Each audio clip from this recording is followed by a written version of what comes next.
बहुत लोग कहते हैं कि इस मामले की जांच होने के बाद ही वीडियो बनाओ।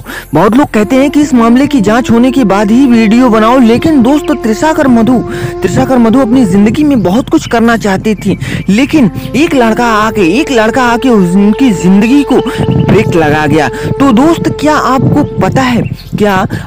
पता है कि इस मामले की जांच करने के बाद यही सामने आया है कि त्रिशाकर मधु की उसमें 1% भी गलतियां नहीं है, क्योंकि वो वीडियो जो बनाया गया था वो दोनों की मर्जी से बनाया गया था। लेकिन उसमें वायरल करने में उस त्रिशाकर मधु का कोई भी हाथ नहीं है। और दोस्त, अगर वो बंदा किसी को बदनाम करना चाहता है या किसी की जिंदगी से खेलना चाहता है तो उसमें उसकी गलती है, इसमें त्रिशाकर मधु की कोई गलती नहीं है।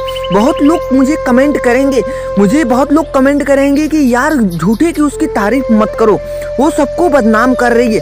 लेकिन बहुत लोगों ने मुझे कमेंट भी ऐसा किया हुआ है, लेकिन मैं उसको नहीं मानता।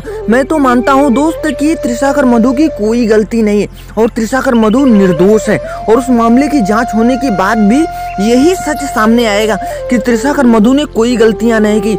जो भी गलतियां की है उस बंदी ने किया है और उन्हीं ने ये वीडियो वायरल भी किया है। तो दोस्त, गलतियां देनी है तो उस बंदे की दो जिसने ये वीडियो वायरल किया है और ये सबका सच सामने लाया। और दोस्त, गलतियां सभी लोग करते हैं, हम भी करते हैं और आप भी करते हो, लेकिन उस पर पर्दा डालने के बाद किसी को पता नहीं चलता कि गलतियां कब हुई और कैसे खत्म हो गई। और दोस्त, अगर आपको मेरी बात अच्छी लगी तो सुनते रहो NS ज्ञान।